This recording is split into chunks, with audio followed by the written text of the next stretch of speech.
시청자 여러분 안녕하십니까? 헬로티비 뉴스입니다. 먼저 오늘의 주요 뉴스부터 보고 오시죠.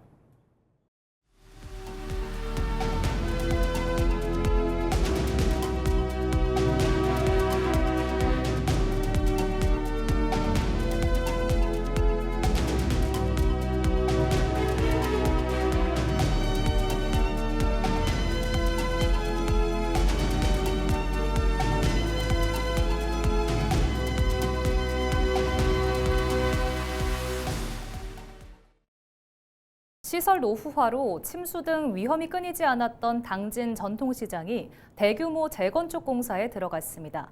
전국 최초로 지자체와 상인이 비용을 분담하는 민관 협력 방식으로 진행되는데요.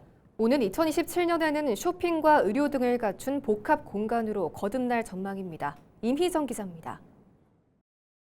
안전등급 D등급을 받으며 붕괴 위험에 놓였던 당진 전통시장입니다. 비가 오면 침수가 반복되는 데다 콘크리트 균열과 구조물 노후화가 심해지면서 정비가 시급했던 상황. 이런 문제를 해결하기 위해 지난 4일 대대적인 재건축 공사가 시작됐습니다. 사업비 358억 원이 투입되는 대규모 정비 사업으로 오는 2027년 2월 완공이 목표입니다.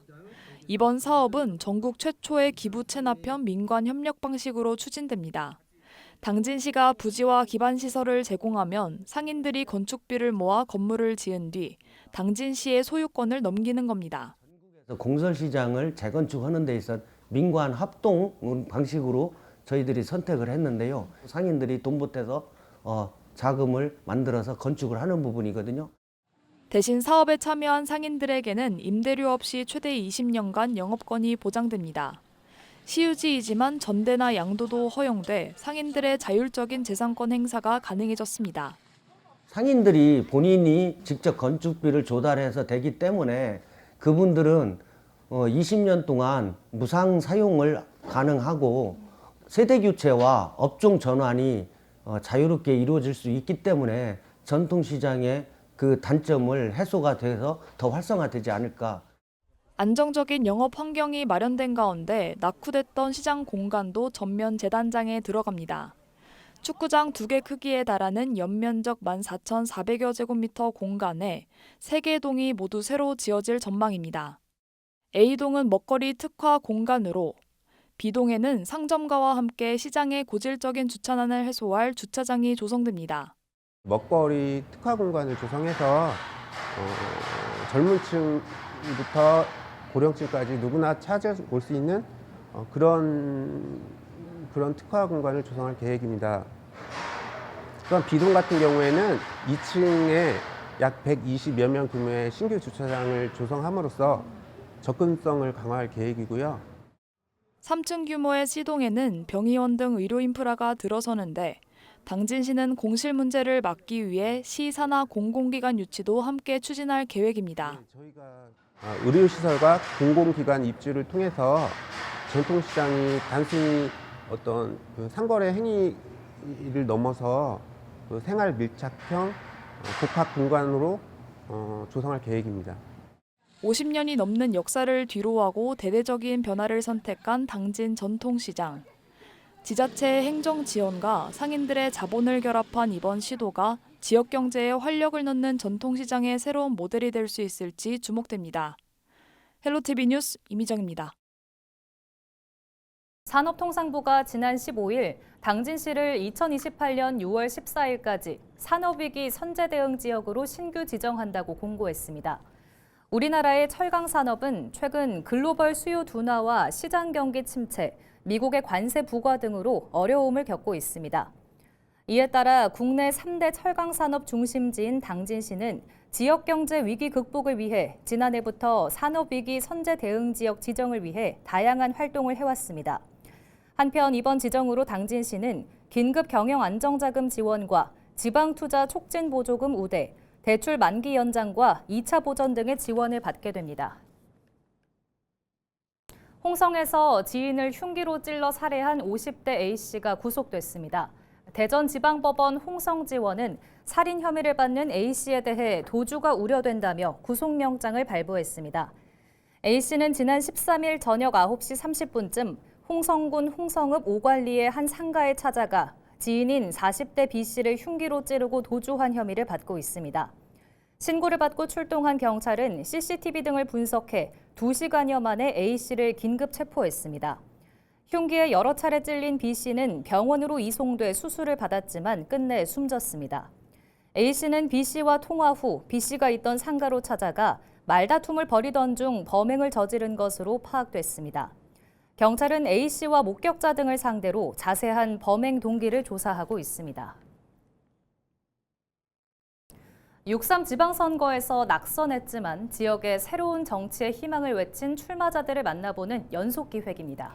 오늘은 거대 양당의 두터운 벽에 작은 구멍을 내겠다며 당진시 의원에 도전했던 소수정당 후보를 한범호 기자가 만났습니다. 국민의힘과 민주당으로 양당 정치가 굉장히 뿌리가 깊은 이 지역사회에서 저의 지지자분들은 민주당 당원분이시거나 국민의힘 당원분들이 많이 지지를 해주셨어요. 좀 새로운 정치, 좀 변화를 바라는 분들의 마음들이 있었다고 생각하고요.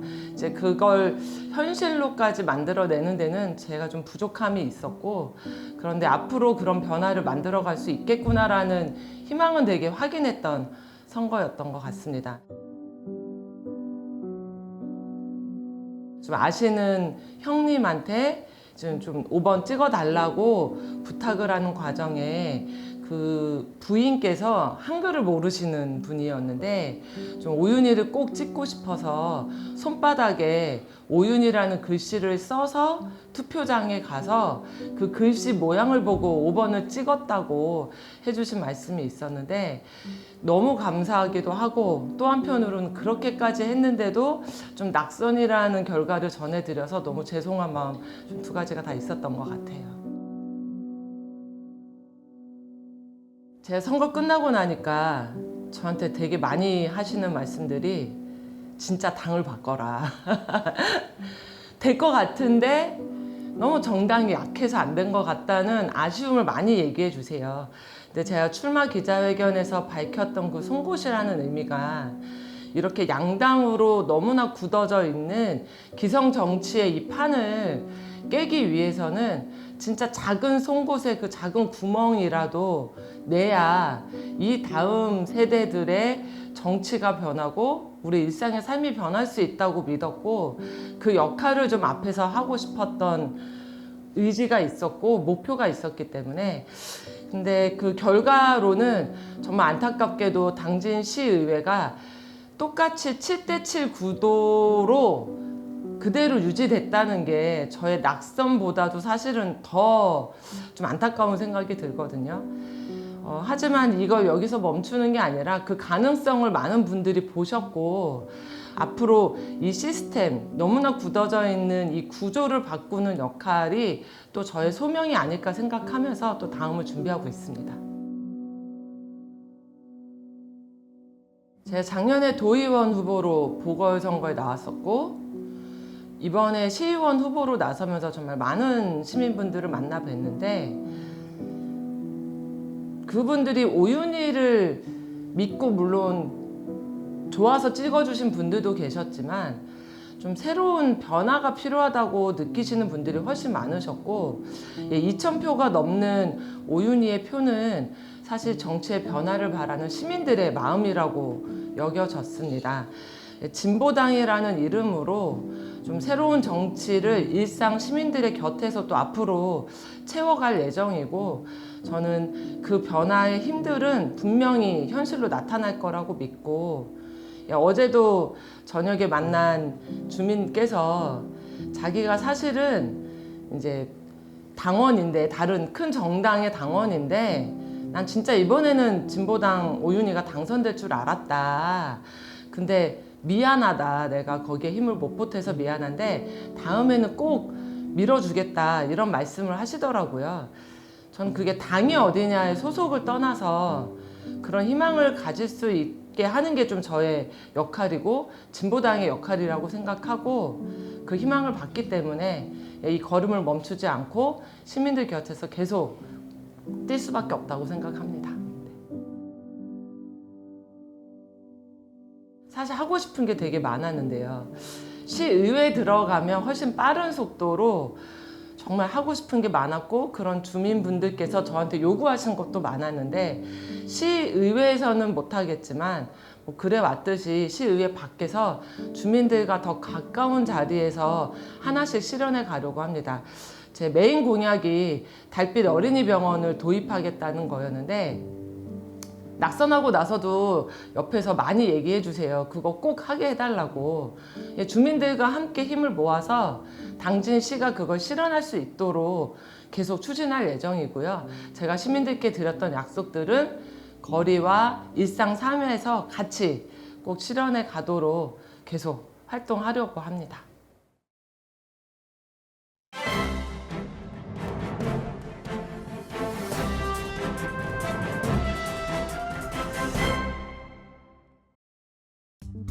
충청투데이 기사입니다.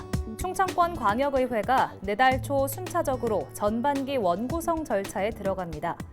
대전시의회는 민주당이 전체 22석 중 20석을 확보하며 압도적 다수당이 됐는데요. 전반기 의장 후보군으로는 민주당 소속 재선인 조성칠, 구본환, 김민숙 당선인이 거론됩니다. 다만 진짜 승부처는 부의장과 상임위원장 배분입니다. 기초의회 의장, 다선 경력을 지닌 초선 의원들이 대거 시의회에 입성하면서 주요 보직을 둘러싼 물밑 경쟁도 이미 시작됐다는 전언인데요. 세종시의회 역시 내부 교통 정리가 관건입니다. 민주당이 18석, 국민의힘이 3석을 확보한 가운데 삼선 이순열 의원이 유력 후보로 거론되지만 재선 그룹의 움직임도 변수로 꼽힙니다. 충남도의회는 협치 여부가 핵심 키워드입니다. 민주당이 50석 중 33석을 확보해 다수당 지위를 탈환했지만 국민의힘도 17석을 확보하며 존재감을 유지했는데요. 의장 후보로는 삼선 조철기 당선인의 무게가 실립니다. 관심은 국민의힘의 상임위원장 또는 부의장 한 자리를 배분할지 여부입니다. 정가 안팎에서는 새 의회 출범 초반 원만한 교통정리와 협치 기반 마련이 무엇보다 중요하다는 목소리가 나옵니다. 지금까지 신문브리핑이었습니다.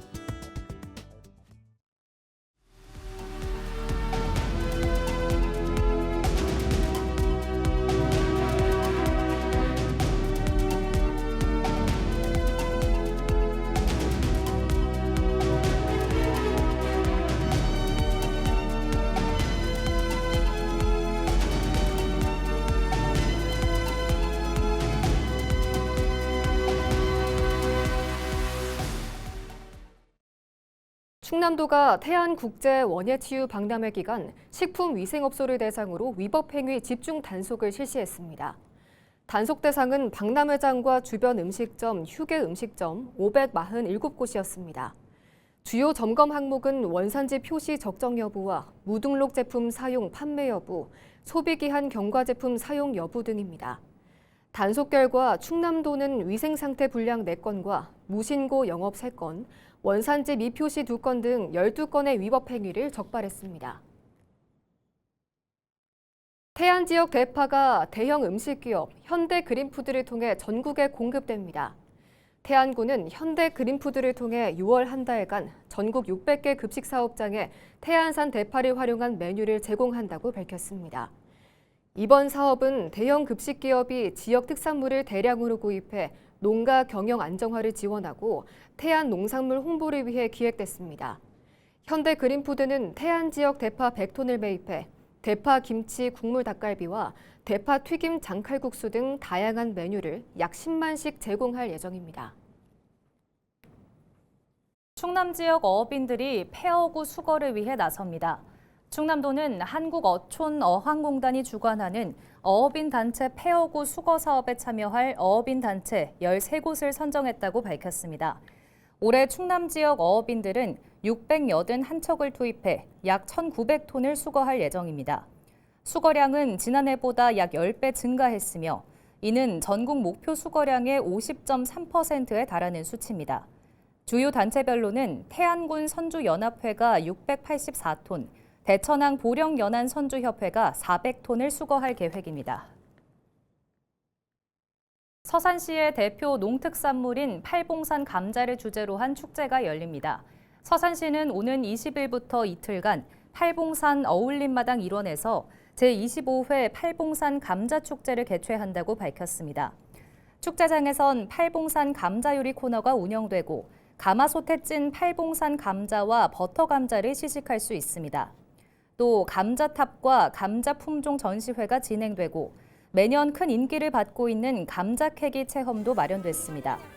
감자 캐기 체험은 현장에서 접수 가능하며 5kg은 1인당 8,000원, 10kg은 1인당 14,000원의 참가비를 받습니다. 청양군이 취득세 감면 제도를 통해 지역민의 세부담 완화와 도시민 유치에 나섭니다. 청양군은 충청남도 도세 감면 조례에 따라 청양군에 주택을 신축하거나 구매할 경우 기존 취득세 감면율 25%에 조례 감면율 25%를 추가해 감면받을 수 있다고 밝혔습니다. 취득 시점을 기준으로 주민등록등본상 1세대 기준 무주택자이거나 타 지자체의 1주택을 소유하고 있는 경우에 한해 50% 감면 혜택이 적용됩니다. 감면 신청 시 이미 청양군에 주택을 소유하고 있으면 혜택을 받을 수 없습니다. 또 취득세 감면을 받은 날로부터 3년 이내에 해당 주택을 타인에게 매각하거나 증여할 수 없습니다. 홍성군이 9월까지 노숙인 보호 대책을 추진합니다. 이번 조치는 여름철 폭염으로 인한 노숙인과 주거 취약계층의 안전을 위해 마련됐습니다. 홍성군은 경찰, 소방 등과 함께 노숙인 현장 대응반을 구성해 응급구호와 의료 지원, 시설 입소 연계 등 통합 보호 서비스를 제공할 계획입니다. 또 홍성역과 광천역, 버스터미널과 공원 등 취약 지역을 중심으로 매주 한 차례 야간 순찰을 강화할 방침입니다. 홍성군은 위기 노숙인을 발견하면 인근 지구대 등에 적극적으로 신고해달라고 당부했습니다. 예산군이 오는 29일까지 지역 내 세차장 폐수 배출 시설을 대상으로 폐수 무단 방류 등 불법 행위를 점검합니다. 이번 점검은 꽃가루 등으로 세차 수요가 증가함에 따라 환경 오염을 예방하기 위해 추진됩니다. 주요 점검 사항은 배출 시설, 방지 시설 정상 가동 여부와 설치 신고 여부, 비밀 배출구 설치 여부 등입니다. 예산군은 수질 오염 방지 시설 방치 등 불법 행위를 집중 단속해 공공수역 수질 오염 예방에 나설 계획입니다. 예산군이 다음 달 10일까지 청년 농업인 농지 임차료 지원 신청을 받습니다. 이번 사업은 청년 농업인의 초기 영농 부담을 덜기 위해 추진됩니다. 대상자에게는 농지 임차료의 70%가 연간 최대 300만 원 한도 내에서 지원되며 지원 기간은 최대 3년입니다. 지원 대상은 농업경영체 경영주로 등록된 만 18세 이상 45세 미만 청년 농업인으로 농지은행과 개인 간 임대차 계약 등을 통해 농지를 확보한 경우 신청할 수 있습니다. 홍성군이 도로명 주소 사용의 편의를 높이고 안전사고를 예방하기 위해 주소 정보시설 3만 5천여 개소에 대한 일제 조사를 마쳤습니다. 점검 대상은 관내 도로명판과 건물 번호판, 국가지점 번호판 등 3만 5,597개소로 홍성군은 시설물의 훼손과 표기 상태, 시인성 확보 상태 등을 집중 점검했습니다. 홍성군은 이번 조사 결과를 바탕으로 훼손되거나 사라진 시설물에 대한 정비를 오는 7월까지 완료해 재난이나 응급 상황 시 신속한 위치 파악이 가능하도록 조치할 방침입니다. 예산군이 다음 달 8일까지 외국인 계절 근로자 인권 실태 점검에 나섭니다. 이번 점검은 외국인 계절 근로자 권익 보호와 제도의 안정적 운영 기반을 조성하기 위해 추진됩니다. 주요 점검 사항은 계절 근로 운영 지침 준수 여부와 근로계약 이행 사항, 숙소 상태 등입니다. 예산군은 이번 점검 결과를 바탕으로 근로 환경 개선 사항을 살피고 현장 애로 사항을 함께 점검할 방침입니다. 한편 올해 예산군에서는 외국인 계절 근로자 1,900여 명이 농가 380여 곳에 배치됐습니다.